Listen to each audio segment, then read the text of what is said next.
Broadcasting from the KMF Collective Studio, it's time for the Keep Moving Forward podcast.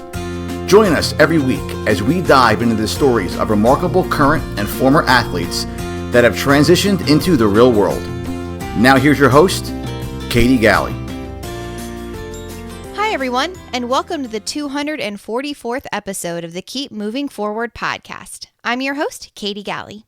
In the KMF Collective Studio with me today, I have senior consultant at EY, Clar-e-ty nutrition coach, and former collegiate equestrian, Emily Rees. How are you doing, Emily? I'm good. Thanks for having me on, Katie. Well, thank you, Emily, for stopping by and sharing your story with us today.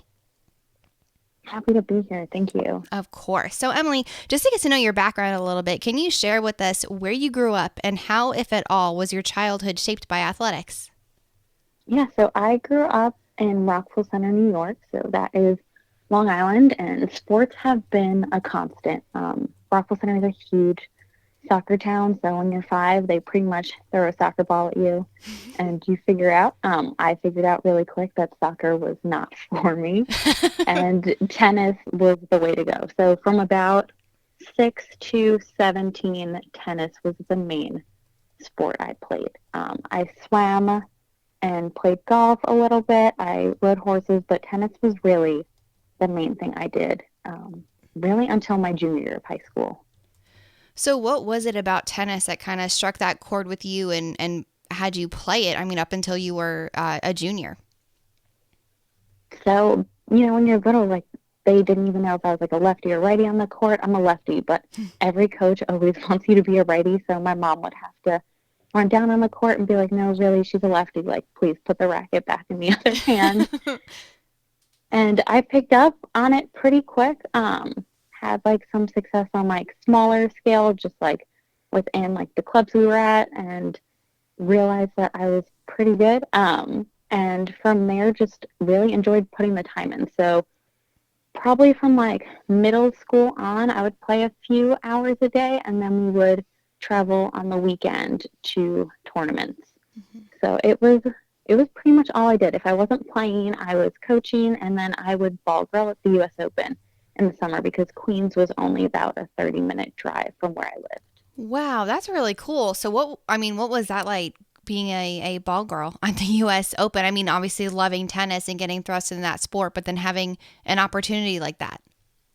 Yeah, so you have to try out, and you line up with a few thousand people, and you have 30 seconds, and they throw a few balls into the net, and you have to run quick and get it, and then you have to throw it to the back. So there's 2 positions as a ball person. You either run the net, so just side to side, and then throwing them in the back, and then if you are in the back, you have to throw all the way across the court. And when I was 15, I could not throw across the entire court, so the net was where I was at. That would be hard at 15 to be able to throw the ball across the whole court. So it's good. But that is really cool that I had no idea you would have to or try out to do something like that. But I guess it makes sense at that high level, even if you are volunteering your time, still to have to try out and prove that you can efficiently and effectively do that job.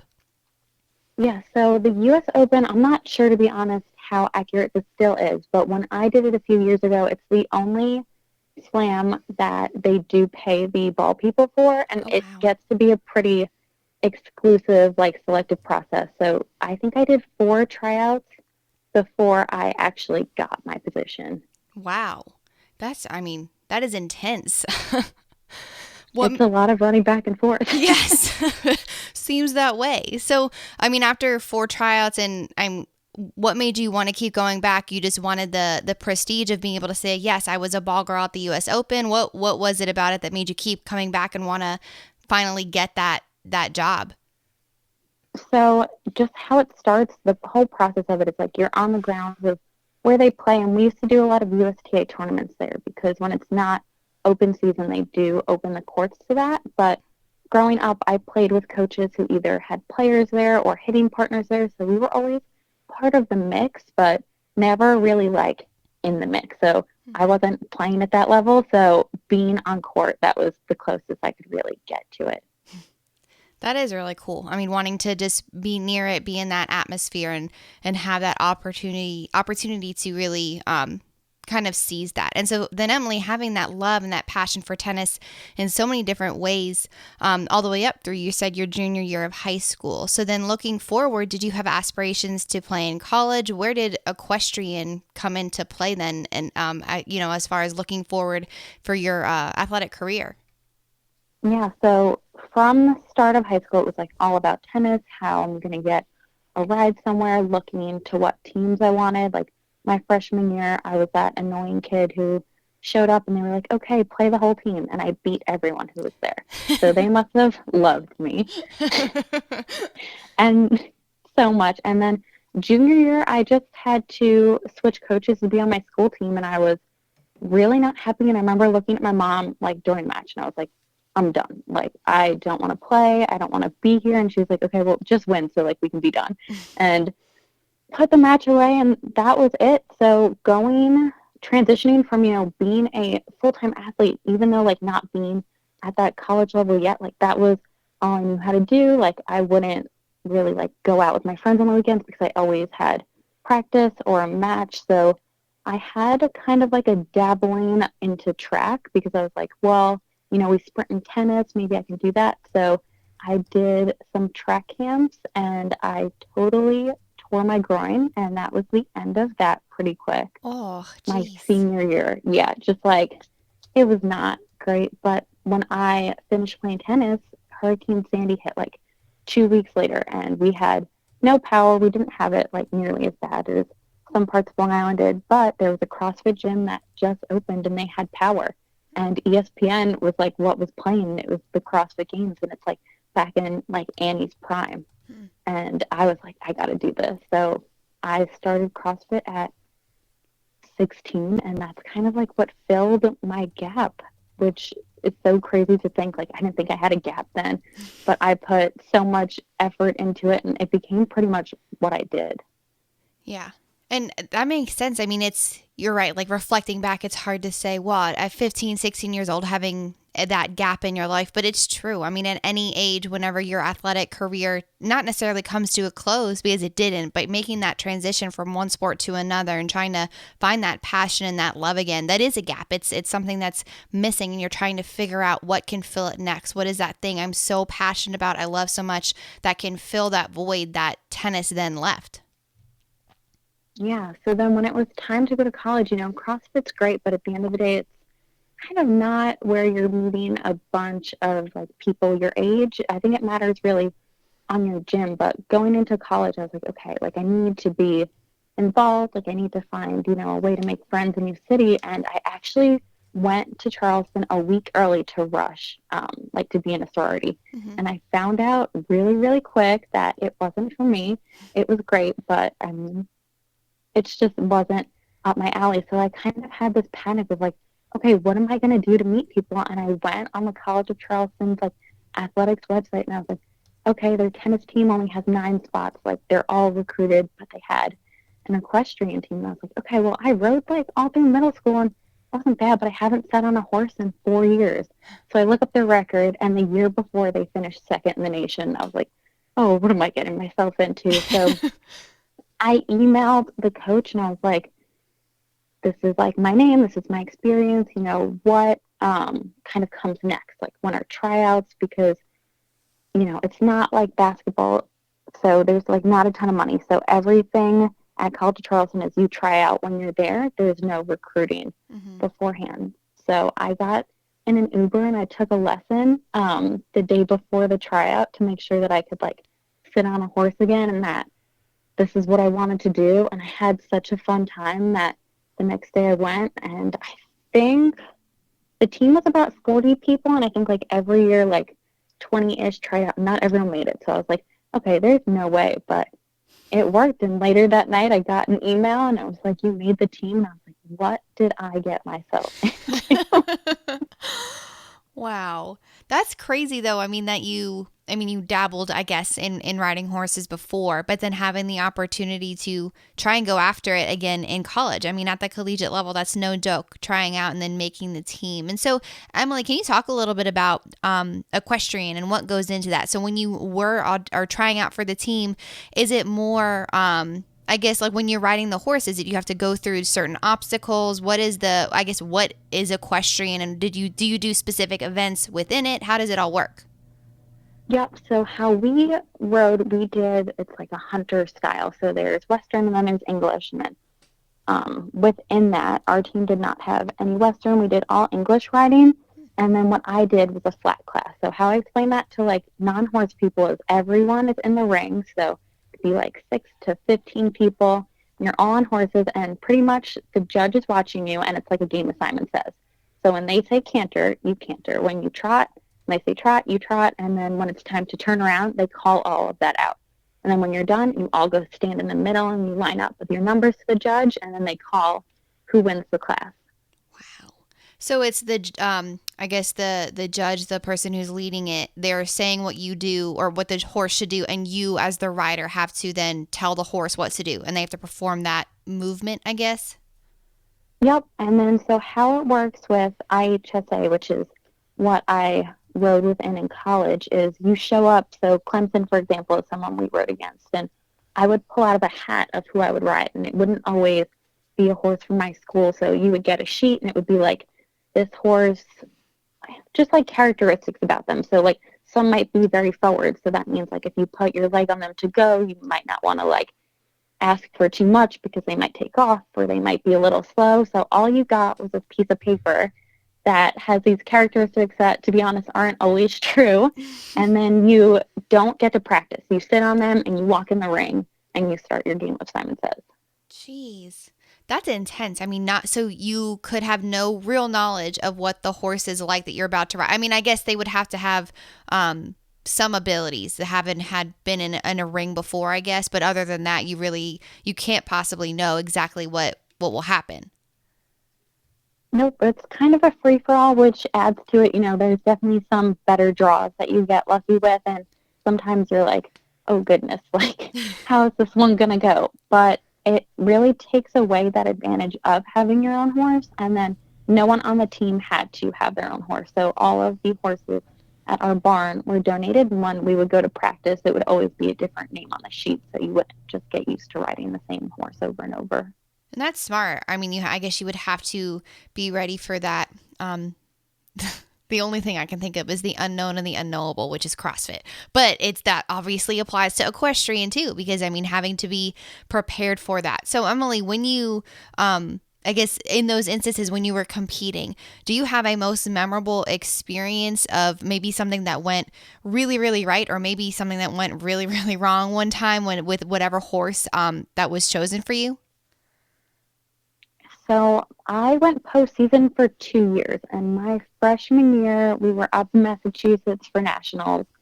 And I remember, so when you choose what horse they are, some horses are bigger and smaller than others, so they height and weight you, so they know like if it's appropriate. And I got put, Katie, on the smallest horse at nationals, which you want to be on a big, pretty horse like to show off. And I remember being like, okay, this is like not going to go good. There were 20 plus people in the ring, so it's pretty crowded, but she was so cute. She was this little dappled gray pony, and we made the best of it. I placed 8th nationally that year, so I wasn't super pumped because I didn't get team points. So 6th and up, you don't get team points. So that was like heartbreaking, but it ended up being really fun. That was my freshman year, so I went from being like, I don't know what the heck I'm doing, to being in that ring, still being like, I still don't know what I'm doing, but we're going to do it.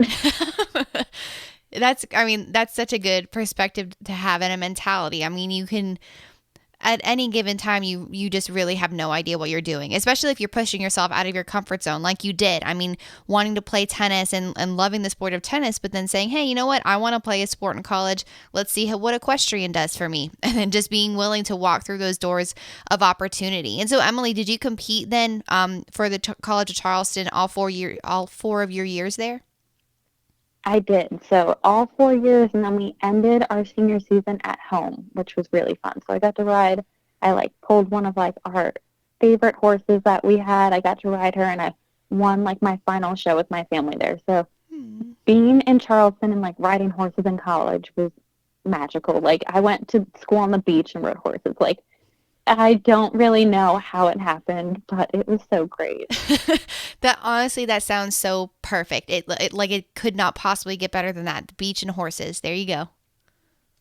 Yeah, and then I CrossFit the whole time throughout. So Oh wow. I started my junior year of high school and then going to college. Like I was like, well, I need a gym, and luckily in Charleston, CrossFit Discovery is only like, I don't know, like 0.3 miles from my dorm, and then I eventually moved like pretty much maybe 15 minutes at the furthest. So CrossFit was always constant at the same time, either coaching or eventually, like by the end of my junior and senior year when I didn't go postseason, just really taking the time to be like, oh, I can spend 3 hours on a workout.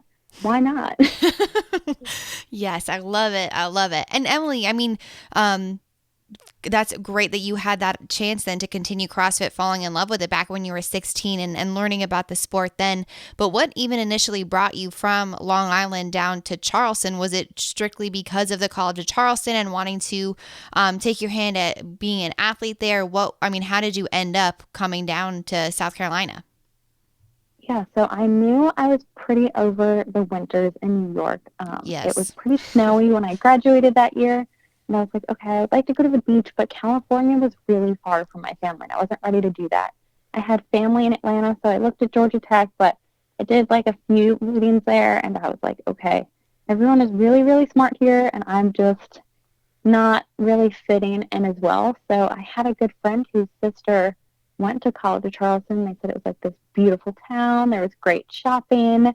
It's a city. It's on the water. And I was like, okay, I'll go check it out. So I went down with my mom and my sister, and that was it. Just fell in love. That's I mean, yeah, that's all that really is all it takes. Just feeling like you belong there. And I can relate to those cold northern winters. You just once you get away, you're just like, I'm never going back. I can't imagine going back up north and living there after living in the south. Yeah, we're going home for Christmas, and I'm such a baby now. Yes, yes, I feel that. It's just, yeah, I can't handle the cold. So Emily, I mean, then having that experience in Charleston, falling in love with it, being able to compete in equestrian, and then too simultaneously feeling that love of CrossFit as you were coming up then on graduation, completing your pursuit with equestrian. Did you look forward and want to see if you could pursue that further, or was CrossFit then really taking the helm as far as your athletic career went? What were you looking for after college ended? Yeah, so riding was always something I loved to do, but to ride on your own, really without a team, is so expensive and very time consuming. Like if you go to the barn, you might ride for an hour, but you have to get the horse ready and then cool them down properly afterwards. So it's like a 3+ hour experience, and I just knew I wasn't going to have the time trying to, be like a new professional. So CrossFit was really what I knew at that point, and then I done some like hybrid programming, so more like a powerlifting focus. I haven't always been super strong, and that's something I still work towards to get like some solid strength numbers. So I was really focusing towards what I could do versus knowing, what really wouldn't fit in my new schedule. Mm-hmm. Yeah, and I mean, it makes sense too, wanting to pursue this thing that you already loved, but then trying to um, just continue down that path. And so then from there, Emily, deciding that you wanted to really dedicate more time then to CrossFit as far as your fitness life went, and having, I guess, equestrian kind of take a back burner, but you said, I mean, just this how time consuming it was, making that transition from college then into the real world, navigating what were you going to do next. Did you know career wise, professionally, what you wanted to do, and how did you navigate that after your collegiate athletic career came to a close? Yeah, so while I was writing at the College of Charleston, I was also in an investment program where we had a lot of exposure just to different firms, and it was pretty oriented to get you ready to be staffed right when you come out of school. So I was interviewing at a few places, and it was really either to go home to New York or to go to Atlanta. Charleston is a great city. There just weren't as many opportunities there. So I had a chance to come work at Ernst & Young in their advisory program, which we are now rebranded to consulting as of a few months ago. Oh, wow. But I got a job there in their business advisory program. So it's not really a rotational program, but I'm aligned to finance now. That's what I mainly do work on. But when I did my first 2 years, I did a lot of like robotic process automation. I did supply chain. I did internal audit. So you can really go around before promoting into like a specific sector or domain. And so what made you want to pursue that path professionally? I mean, getting into consulting and just going down that avenue.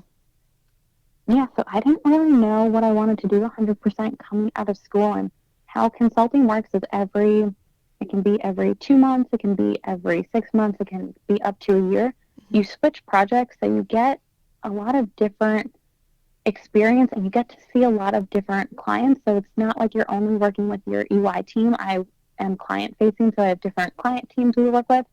So just a lot more exposure than I would have gotten in like an industry job where I would have been doing the same thing every day. Yeah, that makes sense. I mean, finding something that kind of sparks your interest. And you said, I mean, really not knowing what exactly you wanted to do next, but getting to kind of explore this path and having those different roles within EY. And so then, of course, you ultimately ended up in Atlanta. And so with EY, was that just what brought you here? And you said you had family here too, coming to work for EY. And then how did your fitness journey continue as you came to live in Atlanta? Yeah, so we moved to Atlanta right before I got the job with EY. Luckily, EY is pretty much in any big city, so I got to put down a few cities I wanted to be in. So Atlanta and New York were my top two, and like when I got the call that I got the job at that moment, there were spots in both offices. So I think it depends, on what stage you're in or how far they are like along the lines of recruiting with where they place you. But when I got my offer, they had spots. So I was able to choose Atlanta because Clay had a job here and we really weren't ready to go home to New York yet. So I continued CrossFitting. I graduated in May. I didn't start at EY till September. So pretty heavy CrossFitting. I did my first Squattober, pen and paper strength Squattober, which is like still one of my favorite things I've ever done. And I thought, I'd be able to do CrossFit and do consulting and I wouldn't have a problem with it, but I'm not a 5:15er like yourself. I don't I don't wake up at 4 a.m. too well. I often work pretty late at night, so it's just hard to get into that routine. So about, I would say, November of 2018, so I was a little bit like in the weeds of like my first project, trying to figure out what was going on. I saw someone I used to go to school with ran a marathon, and I was like, that's crazy. I was like, I am so, like, I don't even like running 400s at the gym, but I don't know why it got me so fired up and it looked so fun. I was like, I'm just going to run a marathon. And I called a good friend we went to the gym with who was an Ironman, and she's just a crazy, crazy endurance athlete and so impressive. And I was like, can we make this happen within a year? And she's like, yeah, let's do it. So running, you don't need a specific class time. You can just hop on the treadmill or go outside, and with work, that's kind of was my only option for a little bit. Right. And again, I mean, speaking to how important fitness just seems to have been your whole life, and it takes different forms, and being willing to allow those forms to take shape. So running, something that you never thought you would actually enjoy, turned out to be the thing that you enjoyed most. And so Emily, then diving in and deciding, I'm going to run a marathon a year from the date that you decided I'm going to do this. What did training start to look like? How did you start to develop, I guess, build up those miles? And then how did it ultimately shape you? I mean, starting to run that much back in November 2018, looking forward to today, shape you into wanting to maybe pursue a fitness path as far as the side hustle that you have? Yeah, so even when I ran a marathon still seems pretty nuts to me because I will still complain about runs in a workout that are pretty short, but pretty quick into training. I injured my calf pretty bad, and I am a stubborn person, so I pushed past it, and then to the point where I couldn't wear heels to work anymore. It hurt to walk in, so I did a lot of PT and didn't get cleared to run again until like start of March. So that's really scary when you're supposed to run like 26 miles, and by March I was supposed to be at like 12-ish miles from my long run, and my mileage was non-existent. So we kind of just, went back to the drawing board how to do it safely. And come November, I think I did like a 15 and 18 and then like a 20.5 long run right before New York, like before tapering. Wow. Jeez. Yeah, and go ahead. Yeah. yeah, sure. Yeah, just it's it really helps with work. Like you can just clear your head and like you go. And I don't know, like I never got to the point like in CrossFit. I feel like we just like don't run enough to feel good during it, but I got to the point where running actually didn't feel terrible. Yeah. And then I ran the marathon November of 2019, and I was so sick. I just was traveling like a bunch. I came straight from Colorado. I was in Denver working at a client, straight to New York, and I was miserable. I like had a sinus infection. I got a bunch of steroid shots.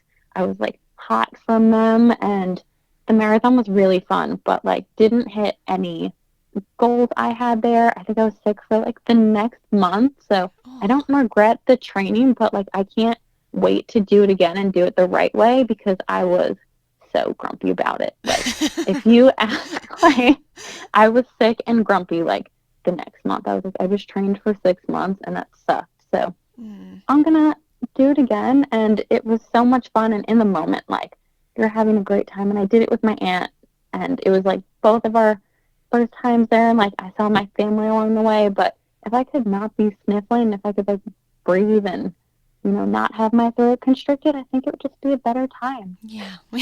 Might be a little more fun if you didn't feel so bad.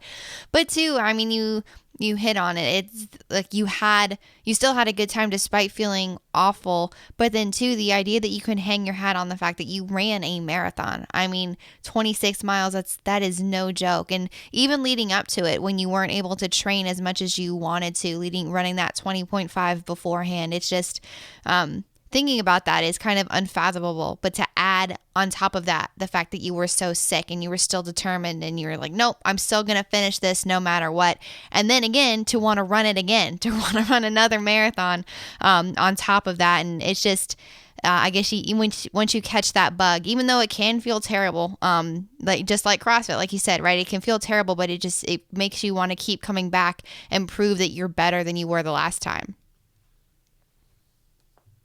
Yeah, movement is just so important. Like it doesn't matter whether like you really enjoy spin, whether you run, whether it's CrossFit, whether like you're just lifting. Like I have done so many like different modalities of training, and it's really like what works for you in the moment, because I don't even care if you don't like to run initially. If that's all you can do and you just decide like I'm going to do this, I'm going to build up mileage and I'm going to get my legs to get used to this, you just feel so much better. Like if I'm sedentary, which I typically am at my job, and like weeks when it's just really overwhelming to get out, even if it's just to walk or to wake up early even when I don't want to, it makes such a difference. Mm-hmm. Right. You're right. It's just movement. Get up and get going, no matter how slow you're moving, just do it. And so, Emily, now, of course, fitness playing this huge role in your life and running specifically, but leading you to today. So can you share with us what is Clar-e-ty Nutrition and how did you become a coach with them? Yeah, so Clar-e-ty Nutrition is owned by Claire Burton, and Claire and I used to work out together back in Charleston. And Claire is honestly just so smart and educated in the field, but the last few years she has worked as a nutrition coach, and we worked one-on-one when I was really transitioning from being a college athlete to trying to be a new professional all the way through my first marathon build. So I will, be trying to do what Claire did for me and just helping people with their nutrition, because at the end of the day, the gym is so important to me, and I loved coaching when I did, but that's really only an hour of your day. So if you can monitor what is going in your body, it just makes such a big difference, and you can see results so quick. So again, like how I said, movement is so important to me, eating and fueling the right way. And, one of my big things is I have had like a few nutrition coaches in the past. I'm like, I am a pretty small human and like I eat a ton of food, and a lot of people don't think females should do that. So it's really important that you learn that not only like should you eat, but like you need to eat, and how your performance just skyrockets from there. Mm-hmm.